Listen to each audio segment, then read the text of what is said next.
തിന്മയാണോ എന്ന് നാം വിലയിരുത്തേണ്ടിയിരിക്കുന്നു.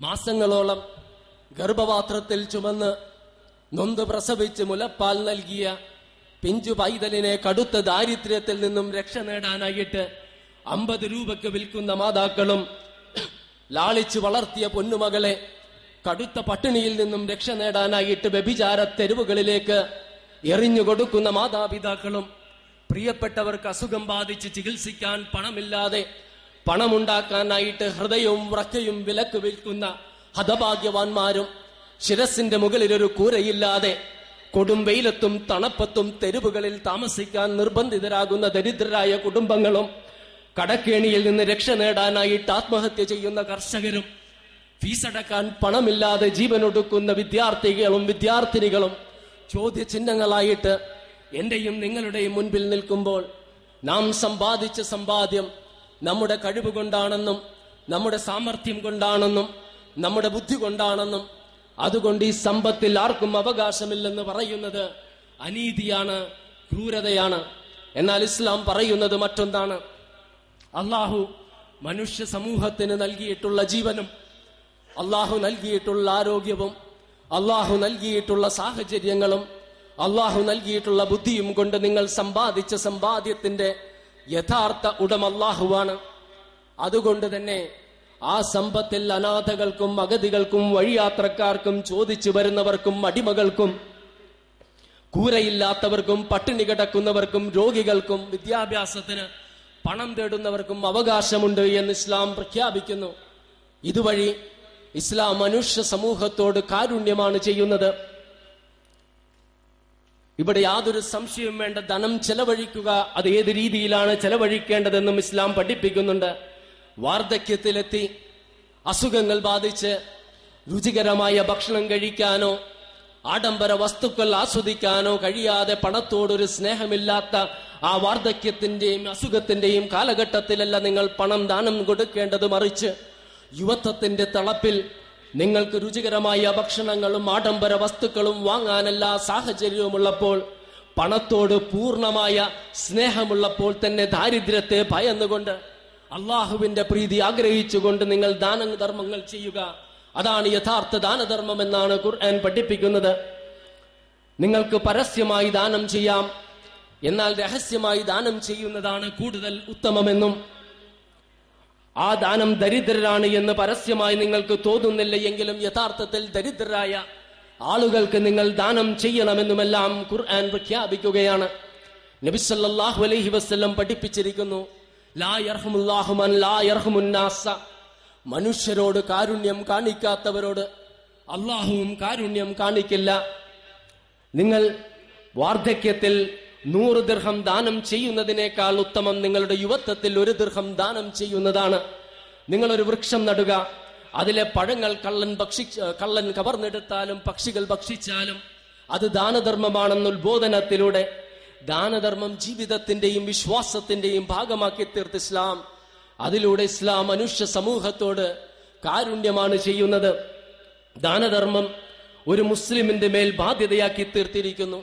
ഈ കൽപ്പന ഉള്ളത് കൊണ്ട് തന്നെയാണ് മഹാനായ ഭരണാധികാരി ഉമർ ബിൻ ഖത്താബ് റളിയല്ലാഹു അൻഹുവിന് ഉറങ്ങാൻ കഴിയാതിരുന്നതും രാത്രികാലങ്ങളിൽ എഴുന്നേറ്റ് ജനങ്ങളുടെ ക്ഷേമം അന്വേഷിച്ചതും പട്ടിണി കിടന്ന് കരയുന്ന കുട്ടികളെ കണ്ടപ്പോൾ സ്വയം ആ ഭക്ഷണ പദാർത്ഥങ്ങൾ ചുമന്നുകൊണ്ട് അവിടെ എത്തുകയും സ്വയം പാകം ചെയ്തു കൊടുക്കുകയും ചെയ്തത്.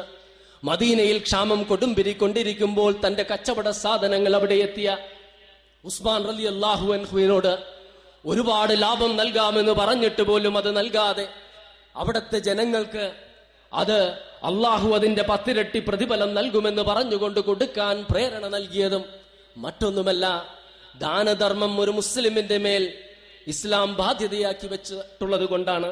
അത് ഇസ്ലാമിന്റെ കാരുണ്യത്തിന്റെ വശമാണ്, സ്നേഹത്തിന്റെ വശമാണ്. ആധുനിക സംസ്കാര ജീർണതയുടെ ഏറ്റവും വികൃതമായ മുഖം നിങ്ങൾക്ക് കാണണമെങ്കിൽ ഓൾഡ് ഏജ് ഹോമുകളിലേക്കും വൃദ്ധസദനങ്ങളിലേക്കും ശരണാലയങ്ങളിലേക്കും നിങ്ങളൊന്ന് കടന്നു ചെന്നാൽ അവിടെ ധനികരായ പ്രശസ്തരായ ഒരുപാട് അഭിഭാഷകരുടെയും ഡോക്ടർമാരുടെയും എഞ്ചിനീയർമാരുടെയും രാഷ്ട്രീയ നേതാക്കളുടെയും ധനികരുടെയും എല്ലാം മാതാപിതാക്കൾ നിങ്ങൾക്ക് കാണുവാൻ സാധിക്കും. എന്നാൽ അവരുടെ കണ്ണുകളിൽ നിങ്ങൾക്ക് കണ്ണുനീര് കാണാം, അവരുടെ മുഖങ്ങളിൽ നിങ്ങൾക്ക് വിഷാദം ദർശിക്കാം, അവരുടെ ഹൃദയമിടിപ്പുകളിൽ നിങ്ങൾക്ക് ഏകാന്തതയുടെ ശബ്ദം കേൾക്കാം. അവരുടെ മൗനത്തിന്റെ പിന്നിൽ ഒരുപാട് അവഗണനയുടെയും നൊമ്പരങ്ങളുടെയും കഥകളുണ്ട്. ആ മൗനത്തിന് വാചാലമാകാൻ സാധിക്കുമായിരുന്നുവെങ്കിൽ ആ മൗനം ഇപ്രകാരം പറയുമായിരുന്നു: കുഞ്ഞായിരുന്നപ്പോൾ ഞങ്ങളുടെ മക്കളെ, ഞങ്ങളുടെ സന്താനങ്ങളെ ഞങ്ങൾ പൊന്നുപോലെ സ്നേഹിച്ചിരുന്നു. അവർക്ക് സ്വയം നടക്കാൻ കഴിയാതിരുന്നപ്പോൾ അവരെ ഞങ്ങൾ എടുത്തുകൊണ്ട് നടന്നിരുന്നു. അവർക്ക് സ്വയം ഭക്ഷണം കഴിക്കാൻ കഴിയാതിരുന്ന കാലത്ത് ഞങ്ങൾ അവർക്ക് ഭക്ഷണം വാരിക്കൊടുത്തിരുന്നു.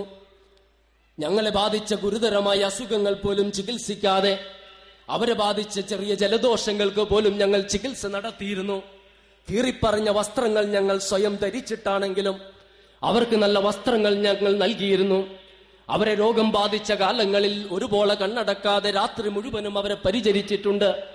ഞങ്ങളുടെ അത്യാവശ്യങ്ങൾ പോലും മാറ്റിവെച്ചിട്ട് അവരുടെ വിദ്യാഭ്യാസത്തിന് വേണ്ടി ഞങ്ങൾ പണം ചെലവഴിച്ചിരുന്നു. അങ്ങനെ അവർ ഉന്നതമായ സ്ഥാനങ്ങൾ എത്തിയപ്പോൾ അവർ ഞങ്ങൾക്ക് തിരിച്ചു നൽകിയത് ക്രൂരമായ പെരുമാറ്റങ്ങളും അവഗണനയും മാത്രമാണ്.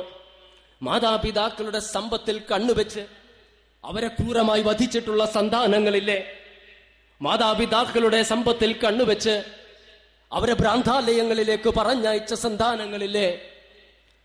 തങ്ങളുടെ സ്വർഗത്തിലെ കട്ടുറുമ്പുകളാകുമെന്ന് കരുതി ഓൾഡ് ഏജ് ഹോമുകളുടെ, വൃദ്ധസദനങ്ങളുടെ ഏകാന്ത ഭീകരതകളിലേക്ക് മാതാപിതാക്കളെ തള്ളിവിട്ട സന്താനങ്ങളില്ലേ?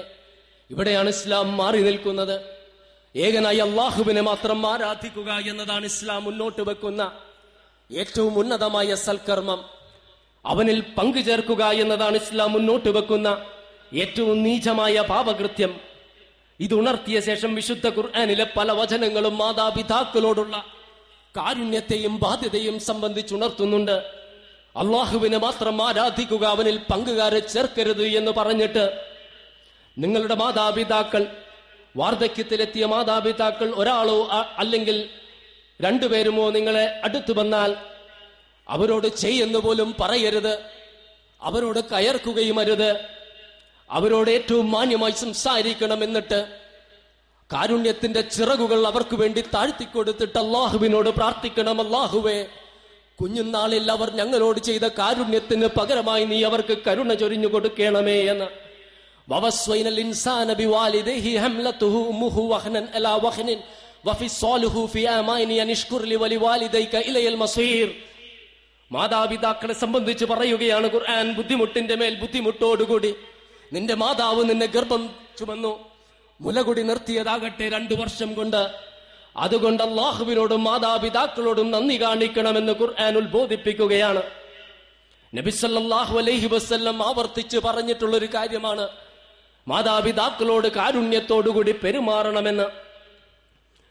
നബി സല്ലല്ലാഹു അലൈഹി വസല്ലമിന്റെ അടുത്ത് ധർമ്മസമരത്തിന് പുറപ്പെടാൻ വന്നൊരു വ്യക്തിയോട് മാതാപിതാക്കളെ പോയി പരിചരിക്കാനാണ് പറഞ്ഞത്. നബി സല്ലല്ലാഹു അലൈഹി വസല്ലമിന്റെ അടുത്ത് അള്ളാഹുവിന് വേണ്ടി പലായനം ചെയ്യാൻ അനുവാദം ചോദിച്ചു വന്ന വ്യക്തിയോട് മാതാപിതാക്കളെ പരിചരിക്കാനാണ് നബി സല്ലല്ലാഹു അലൈഹി വസല്ലം കൽപ്പിച്ചത്. മരിച്ചുപോയ മാതാപിതാക്കളുടെ സുഹൃത്തുക്കളും ബന്ധുക്കളുമായിട്ട് അടുത്ത ബന്ധം പുലർത്തണമെന്നും അതുപോലെ തന്നെ നിങ്ങളുടെ സമ്പത്തിൽ മാതാപിതാക്കൾക്ക് പൂർണ്ണമായ അവകാശമുണ്ടെന്നും എല്ലാം പ്രവാചകൻ പറയുകയുണ്ടായി. എന്റെ പിതാവിന്റെ സമ്പത്ത് മുഴുവനും എടുക്കുന്നുവെന്ന പരാതിയുമായി പ്രവാചകന്റെ അടുത്തു വന്ന വ്യക്തിയോട് നിന്റെ പ്രവാചകന് അതിനവകാശമുണ്ടെന്നാണ് നബി സല്ലല്ലാഹു അലൈഹി